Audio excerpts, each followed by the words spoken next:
was born in Macon, Georgia, because I was born in November. My mother was my grandmother's oldest child and the only one of her daughters that she knew was going to have a baby. My mother flew to Macon to have me. That gave me dual citizenship. I would live in Detroit during school time and then stay with my grandmother and my grandfather in Macon during the summertime. Now, Detroit and Macon are different places. In every way, you can be a different place. And my mother also decided to add to my strangeness by putting me in a Waldorf school.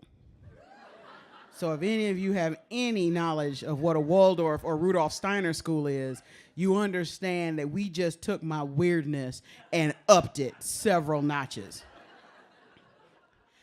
Now, my Aunt Julia was on my father's side of the family, and my Aunt Julia had one thing that she did every year, and that was to have everybody over to her house for Thanksgiving.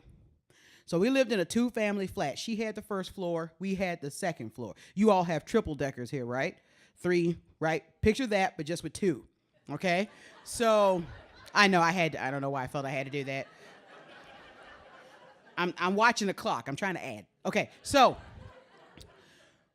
being a Southern woman, she had 2 kitchens. She had one kitchen in her house and then one kitchen in the basement for when it got too hot. It does get hot in Detroit in the summer, so she would cook downstairs.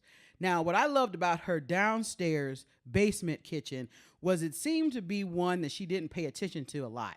So that was my place for taking pound cake. That was my place for taking buttermilk. That's where I'd start drinking High C Punch back when it used to come in cans, because the cans are hard to judge. Like, is it lighter than it was the last time I put it in? Is it heavier? I don't know. I would take the strawberries out of her refrigerator. I was a big kid. Now, being a big kid means you understand the importance of holidays. Now, if you ask a regular kid the best holiday there is, they're going to say Christmas. They're liars. Fat kids will tell you that there's only one real holiday, and that's Thanksgiving. And the reason Thanksgiving is a holiday is because it's the only day that no one's counting your calories. No one's looking at your portion sizes. Everybody's eating too much. If you're a fat kid and you eat a whole turkey on Thanksgiving, nobody even blinks. They're like, well, we did make 2 turkeys. Now, my Aunt Julia was going to make Thanksgiving dinner, and my mother, who didn't trust my Aunt Julia's cooking, would also make Thanksgiving dinner. So my happy jolly self was looking at 3 to 5 servings of Thanksgiving dinner on that day, and I was planning ahead. So I started eating a little less. I ate more salad, God help me. I was trying to make some room because, my big day was coming up. Now, I'm doing laundry, and I'm running from the second floor down to the basement to switch the laundry over. And I smell something. Doesn't smell quite right. And I can't put my finger on it. And everything that my Aunt Julia cooks smells delicious, so I don't understand what's going on. And I get down in the basement, and I hear the pot on the stove in the downstairs kitchen just going away. And the lid is rattling on the top. Click, click, click, click, click, click, click, click, click. I'm like, but that smell that I'm thinking about is coming from that pot. I got to figure out what it is. So I go in the kitchen, I lift the lid up, and a squirrel bobs up to the top of the pot and kind of looks at me like a Muppet. They make the Muppets like that. Now, he doesn't really look at me because his eyes are kind of not there. And I stifle a scream because I'm from Georgia half the year, and screaming is rude. You don't scream at people's food. So I don't scream, but I slam the lid back down, and as a big kid, run up 2 flights of stairs, which lets you know how scared I was. Now, I'm in a panic because my Aunt Julia is also the queen of gravy and sauces, which means that when this thing hits the table, I'm not going to know what it is.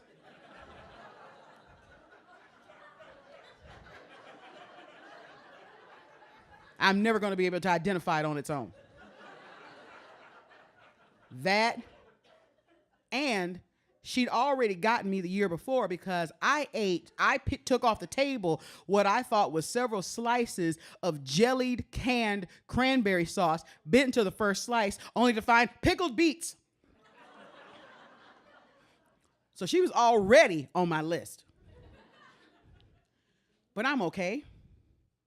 I don't have to eat Thanksgiving dinner with her. I can talk to people and just sort of keep my plate empty. They're eating so fast they won't even notice. And then I'll come upstairs and have like 3 of my mother's Thanksgiving dinners. And since I didn't eat downstairs, and she'll notice because she watches everything I eat, she'll let me have a couple extra pieces of sweet potato pie. We'll be fine. My mother comes home Wednesday night before Thanksgiving, throws her purse in a corner, throws her coat in a corner, and says, I've been working all week, I ain't cooking nothing. Makes herself a Chivas Regal and Coke, sits down in my daddy's chair. He promptly moved. He was smart enough to get up, and starts staring at the TV. I'm out of Thanksgiving dinners.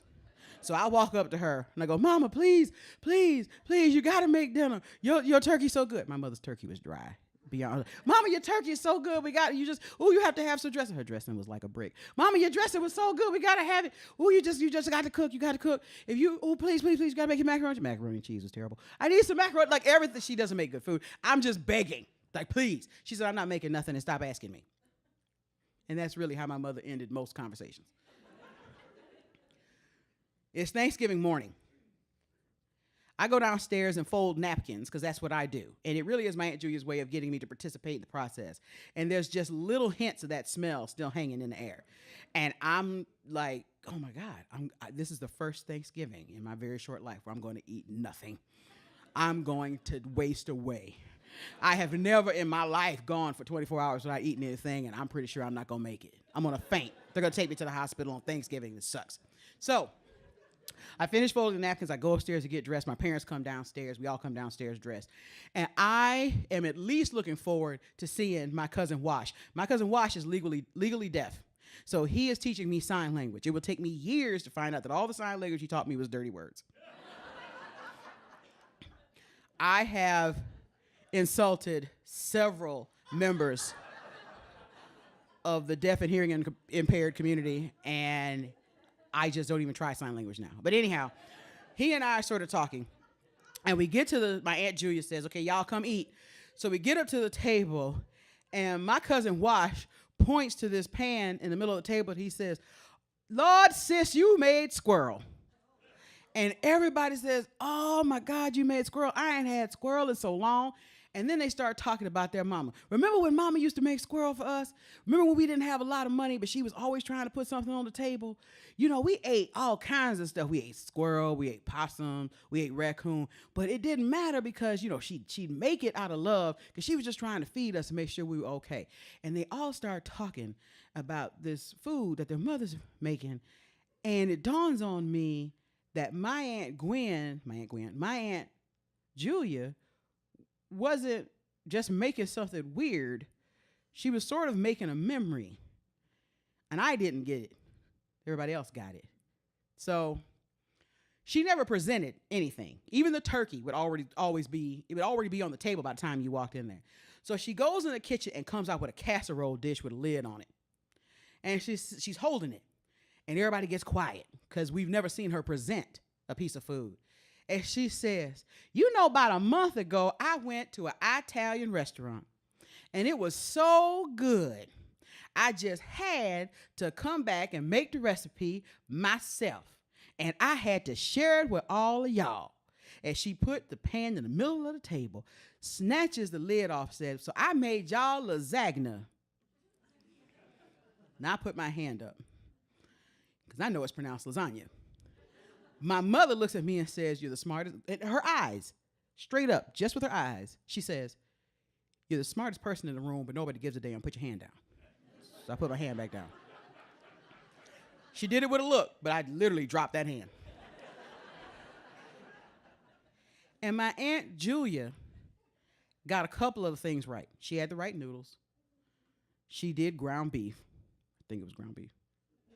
She did tomato sauce. She made a couple of changes of her own. She didn't know what ricotta was, so she used cottage cheese. She thought mozzarella cheese was pretty, but didn't have no taste to it, so she used extra sharp cheddar.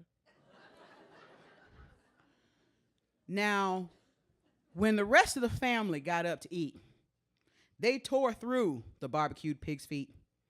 They tore through the squirrel. They tore through the turkey and everything else.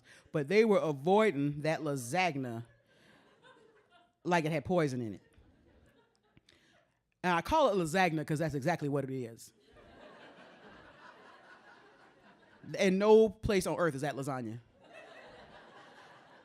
But it was the only thing on the table that I knew. I kind of understood where she was coming from.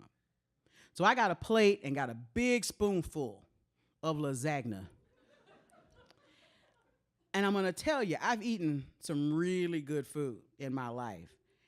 And that lasagna still is in my top 10 of best things I ever had. But the thing I learned that day was it didn't matter if it was squirrel or turkey or pound cake or lasagna. What my Aunt Julia was trying to do was share something that she loved with people she loved even more. And that's what I think of every Thanksgiving and every time I see a squirrel. Thank you.